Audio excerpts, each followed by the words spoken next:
Constantly about the gnarliest skate park. Explain to the rest of us what that means. Gotcha. The gnarliest skate park, it is predominantly vertical concrete. You are looking at walls. It's a hole in the ground surrounded with walls that are 9 feet plus. The lowest point, it's 11 and a half feet deep with concrete that sticks out over the edge. It is over vert. The radius of the transition is larger than 90 degrees. It hangs over itself. It has brick coping. The top of a ramp is just raw brick that doesn't slide unless you are fast and powerful. It has inconsistent radiuses on the ramps. There are bumps in places. It is all one open pit that has no clear line of traffic. It's infinite possibilities of where you can go. There are no clear, distinct lines of traffic. Built on the fly with skating at its highest level in mind.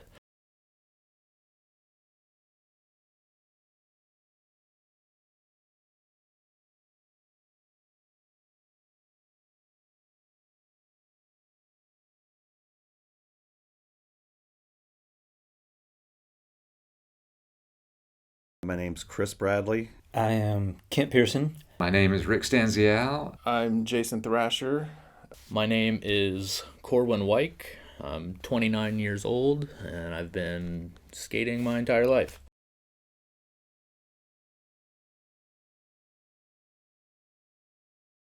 The original ramps at Spoa, well, not the original ramps, the original transitions were our show ramps from doing BMX and skate shows. And the first, what we call big tranny, the ones that were big size, is me and Jody Temple. We had a half pipe in Jody's yard in Hartwell, Georgia. John Peaches Davis, rest in peace, moved it from there to down in the tunnel by the railroad tracks. Didn't last there long before we moved it up to Snow Tire to DIY Spoa location. So all four of those trannies became the first four like full-size quarter pipes at DIY Spoa. I guess Elvo and those guys started putting ramps out there. That was probably more like mid-90s. So that was the original skate park of Athens. There was two versions of Spoa down there. There was the one that was where the Chamber of Commerce is, and they had a contest there. And that was really what kind of sort of ignited the flame again in Athens. So there was a lot of skate energy happening in Athens. We had presentations, and we had the mayor and city council and commissioners and all would come down to DIY Spoa, and we would show them what it could be and what could be done, and try to make it to where we weren't, some scary crew, or try to educate them on what it really was like instead of what they perceived it as to be, and failed miserably several times. Just couldn't get the momentum, couldn't get it going, and until we got the chance at Splosh Money in Southeast Clark Park. To get this thing going, we had skateboard art auctions. We at least did two of those. We did rounds of fundraisers with bands playing. $20,000, something like that. Yeah. And Tony Hawk gave $10,000.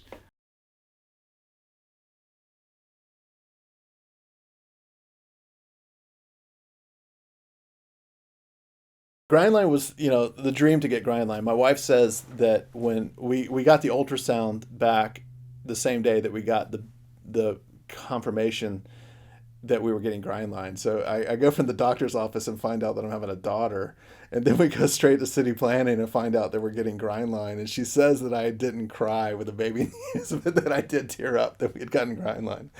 I guess I should touch on Grindline. That was a big part of what we did, was educating our government to not just let Joe Concrete come build our skate park. And if any other skate park ever hears this, or if it makes it in anyone else's hands, they got to do it. It was big on us to preach, don't let just some concrete company come do it. You'll waste your money.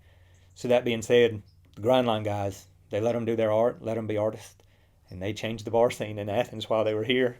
Can just remember showing up at the park, because if you were going to show up, you knew you had to work, but you were just praying they'd let you get your board out. And I can remember Lumberjack, Mike Simmons, and I rolled up, and we were prepared to get dirty. We were helping just do whatever we could. And then they looked at it and they go, "You bring your boards?" We're like, "Yeah, we did." They're like, "Get them." And that was the first time they let us skate. Ours was a real West Coast skateboard park. Just because we are kind of, 70 miles from anywhere pretty much, that it really created a good sense of community and like, this is ours. And that's what it felt like to me. That first year, especially those first few months, there was nothing else in the South to skate other than Kona. Stone Edge was maybe still there. There was Asheville. Nashville wasn't finished yet. And Louisville. So people were coming from everywhere to skate this.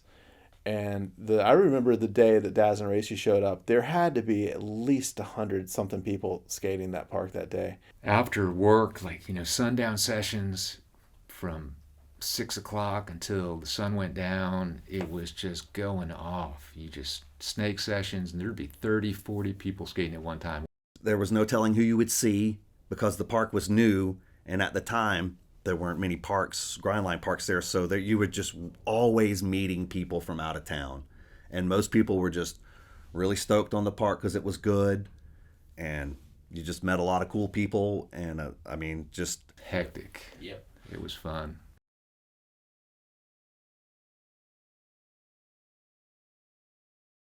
The park had just been finished, and I was in South Carolina with my family at my sister-in-law's house, and on a Sunday morning, it feels like I answer the phone, and it's like, "Hey, Jason, this is Tony Hawk's manager." They're like, "Top secret, you can't tell anybody. This is going to be the finale for Tony's, what was it called? The American Wasteland Secret Skate Park Tour." Yeah, that was nuts. And that was, the guys from Leisure Service were backstage hanging out with Tony Hawk, drinking Monster Energy drinks, just super stoked on the skate park, getting photos.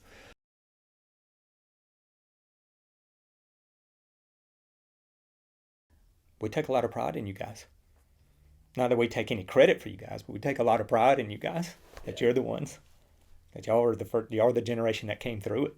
You got raised there, or raised yourselves there. Yeah.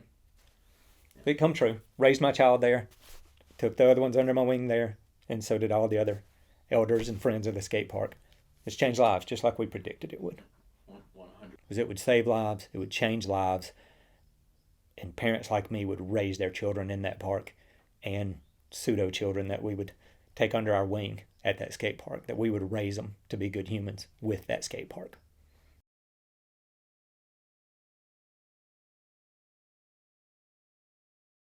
Ian was just a ball of energy. Ian never met a stranger. He was just always positive. He wasn't negative at all. He was encouraging. He loved skateboarding with all his heart. That first one puts a smile on my face is him out there in his Halloween costume skating like it was any other session, but wearing a mask and whatever weird coat or whatever thing. He was still skating and like really skating and doing good tricks and putting together runs, but also wearing his Halloween costume. Just him being a little dork. Just him just goofing around and being silly. Yeah, he was just being Ian. Yeah. And it had a profound effect on us. Yeah.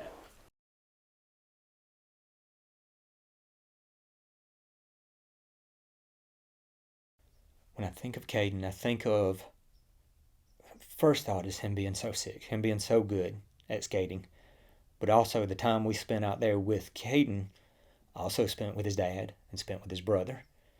And to be a dad and a son out there with another dad and son, and him raising them in skating, and me raising my son in biking and skating, the parallels, they run deep. That kid learned so fast and got so good so fast. It seemed like over just a handful of like maybe 5 years, he went from learning to 540s.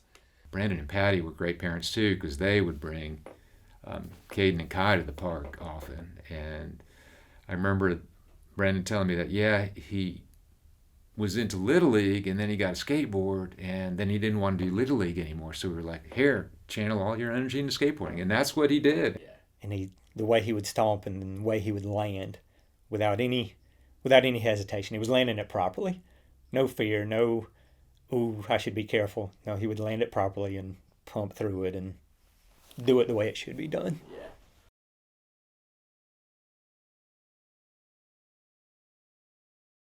I'm just glad that we were finally able to ring that bell enough that we got him to build it and give you all the opportunity. When you see someone that's never been to our park before, and recently, like when Ben and all those guys were here, like those guys had never been here, and you see them just rip the park, it pronounces you at a level that is a little higher up on the steps there than most average parks. Like it takes something to be able to just go to our park and skate well enough to utilize everything there. It's been an incredible 20 years to not only to get to ride there and to get to skate with my friends and to make new friends and new family there, but to see all of you grow up over the past 20 years and become men, not only in your skating, but in who you are, and your level of responsibility has been one of the highlights of my life. I mean, on my deathbed, that'll be, as I die and my life flashes before my eyes, it'll be so much of it's going to be Spoa and all the people who are a part of it. That's how much it means to me. I mean, I've got the Spoa tattoo on my back. Everybody that we talked to could go back and look at those speeches if they were recorded and go down the checklist.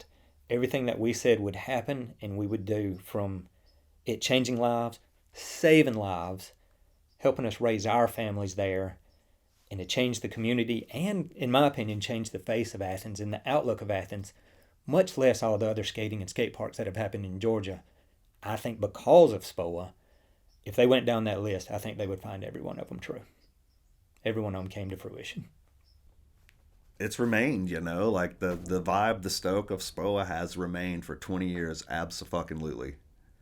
And everyone knows it. They just might not be able to get here all the time, but they know it. So it's a lot of people's favorite parks. The legacy of the skate park is just the fact that it's 20 years later. When we had built that thing back then, I don't think any of us would have pictured it being here 20 years later or holding up as well as it's held up. And then having the little babies we knew there now being the grown-ups running the show. From when I started riding BMX around here, which was the 80s, and then moving out here in 90 and being even more part of the scene, we never had any separation. It was always skaters and bikers building together. Whether it was our backyard halves, whether it was a kick ramp, we always had our sessions together. You're one of my Spoa children. You're my grandchildren, whether it's Mason's or yours or whoever out of the crew. My grandchildren will benefit from what we did and from what Spoa's done for them, meaning your children. You'll raise your children in the park, just like I said I would raise mine, and the generations will keep coming. 100. Of course, I hope we add more park. It's just more lives we'll be able to change. Not to sound ungrateful, super grateful that Athens took a chance. They've always claimed they had forward thinking, and they said it then in those, all right, if we get this approved, we're showing that we're trying to think futuristically, and they were. So I'd give them credit for that, and the commissioners at the time that listened to us and were willing to give us the money. But I hope we get to do more, and the more we do, and the longer it goes, the more lives it'll change. I still say the same things now that I did over 20 years ago. It'll keep changing lives. Yeah. Still does. And you'll still have guys like me that are still 29 in their head, but still being protective of the park. Oh, I've noticed that it continues to go on without me, and I love that. In still riding, and not just getting it built, but still riding, and I'm going to keep riding it until I physically can't ever do it again. And you know how protective I am of the park. It's my baby. It's my church. It's my temple. It's my gym. It's everything. and to get it done and to still ride it anytime I want to, I'm pretty protective of it.